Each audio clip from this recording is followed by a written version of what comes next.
This is THV 11 News at 6.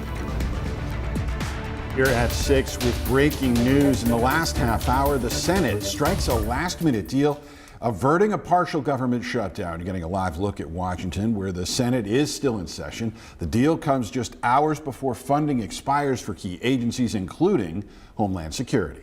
Next, let's take you live to the Senate floor, where a final vote is still expected tonight. The potential deal comes after Democrats voted to block legislation to fund the Department of Homeland Security. White House officials now say most government operations will continue uninterrupted. This is still unfolding in Washington, so we're going to keep updates coming as we go throughout the evening. They'll be on THV11.com, and we'll have them both on THV11 News at 10 and 6:30 Central. We do thank you for joining us tonight at 6. We wanted to take a look at the roads. They've been treacherous over these last few days. It's been nearly a week since the snow started falling. Much of it remains, and it's causing drivers headaches. I know, Brooke, you had some fun last night. Caused me a headache. Oh my goodness. And it's the reason we're under a weather impact alert yet again. I feel like we're always under one. Welcome in to THV 11 News at 6. I'm Brooke Buckner, here with Hoyt. And so let's toss things over to Chief Meteorologist Tom Brannon. He's got those details of how long we need to be in this new alert, sir. Yes, sir, that is correct. The reason that we're under this weather impact alert is because of Brooke Buckner's inability to get down the road at her place. It's all her fault. No, it's not. Along with mine and Rolly's and everybody else's in Little Rock and around the state that are having trouble out there because of the icy roadways, that as we dip below freezing again tonight, the wet roadways in some places may become covered with black ice. Traffic outside here during rush hour, it's still fairly sparse, certainly good there, but the interstates are moving along nicely. The sun is setting. There are some clouds to the north. That is a disturbance that's going to be swinging through here later tonight. Could bring us a little dusting of some snow or maybe even a few raindrops. Our temperature now 39 Little Rock. We're still above freezing. They spent some time in the 50s in southwest Arkansas today. Now they're seeing their numbers drop off. Texarkana right now 50, but Jonesboro is at freezing, 32 degrees. Here's that disturbance that I mentioned. The graph is indicating it's going to hold together, move into central Arkansas, then fall apart, not before producing a few raindrops or maybe a snowflake or two over parts of central and north central Arkansas. Hour by hour, when do we dip back below freezing? It could be tomorrow morning around 3, 4 o'clock in the morning. You still want to take precautions. Go ahead and stream those faucets. But coming up here in just a few minutes, we'll talk about the weekend forecast, where we've got some much colder air in store for you. Tom, thanks. Well, you don't have to be a fan of The Wizard of Oz or Wicked to know that melting is a happy ending right now, because ice continues to tear through homes and businesses across the region. We're looking at scenes from Saline County, where buildings there that have been around for decades have been collapsing just minutes from the fairgrounds up to the storefronts. And THV 11's Tanya Motorzycki continues to show us what's been lost and what leaders say is coming next. This is what extreme ice can do. Roofs buckling, brick walls giving way, and businesses collapsing without warning. Across Saline County, the weight of ice has crushed Rodeo Arena, an equipment shed used by the county roads department, carports, and now multiple businesses in downtown Benton, like CJ Billard's. Just complete shock, disbelief. It's truly devastating for all of us that are part of this community, I think. We got a call that something had happened and not really knowing what was going on. We were on our way down here, and then getting here and actually seeing it in person was heartbreaking. Tara Maltby is a friend of the owner of the pool hall. She says the owners and other friends sat across the building as crews worked to clean up the scattered brick and debris after it collapsed Wednesday afternoon, taking down 2 other businesses too. Thankfully, nobody was in the structure, the main structure when it happened at least, and then the people that were in the other offices were able to get out in time before anything happened, so everyone was safe. It's just still very heartbreaking for the people that had those businesses and were involved in those places. And the pool hall in general, that was somewhere that a lot of us spent time throughout the week and on weekends, and we're really a close family, so we're supporting our friends who had that business and just kind of coming together. Right. While next steps for the businesses are unclear at the moment, Saline County Judge Matt Brumley says the county is assessing damages, including to the county's road department's shed. This shed is going to need to be rebuilt.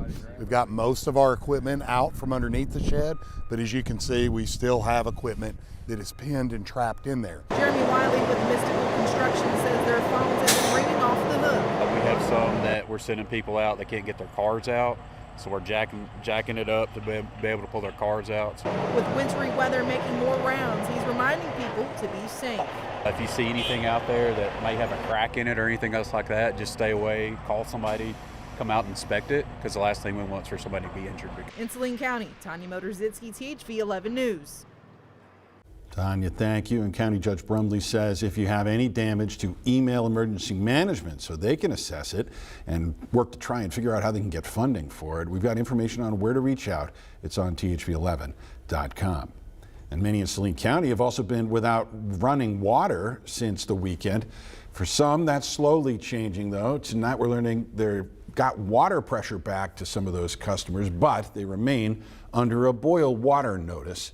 The National Guard continues to distribute drinking water. They've got a pair of 400-gallon water buffaloes set up in 2 locations through tomorrow.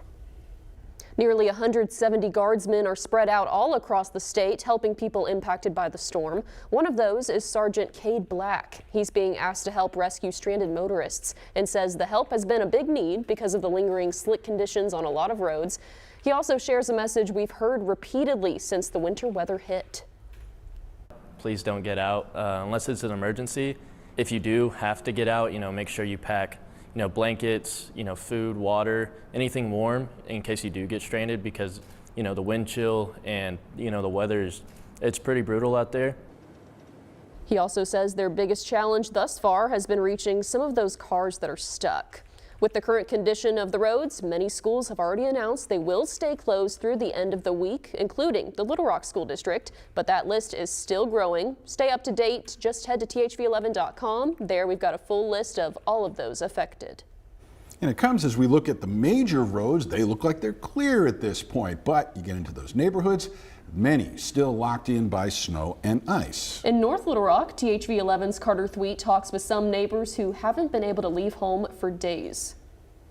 Well, I'm off Camp Robinson Road in North Little Rock doing a story that could probably be done in neighborhoods across the state. Roads still icy and neighbors still stuck.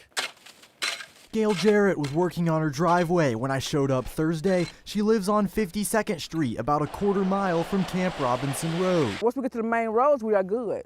But the hardest part is us getting out of our neighborhoods. More driveway cleaning was underway on Shamrock Drive, where Brandy Hernandez lives with her mother. My mom hasn't been able to go to work. She works all the way in Little Rock, so we can't get her her car out at all. Even those who can drive say they wish it were better. Kevin Johnson lives on West 55th Street on a steep hill. I don't know if they normally do or not, but the trucks haven't been through the neighborhoods at all, at least from what I know off here from Camp Robinson. The conditions are leading to plenty of frustration. I want to go see my friends and I want to go back to work. If they could do something with the roads or something that we could, kind of move around, then it would be great. And they're not terribly optimistic. I was hoping by the weekend, but I don't think that's going to happen. I think it's going to be here for a while, at least till next week. In North Little Rock, Carter Thweet, THV 11 News.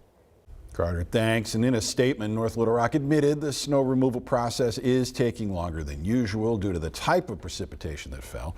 They say they need people to move their cars off the street now so plows can get through. And even though many people aren't able to get on the roads, there is some good news once you do get there. AAA says gas prices have remained steady statewide through the last few days, 34 cents lower than this time last year.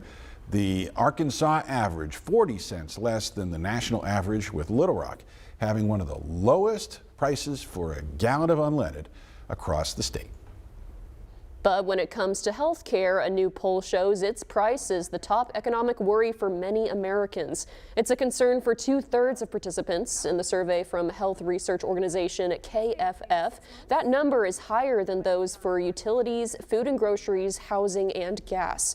A separate new report shows about 1 million fewer people are using Affordable Care Act coverage now compared to last year.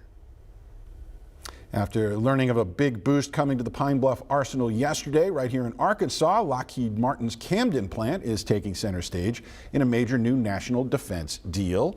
The Pentagon paying the company to quadruple production of the THAAD missile interceptors from 96 to more than 400 a year over a 7-year span. With it comes a new munitions acceleration center in Camden to train those workers.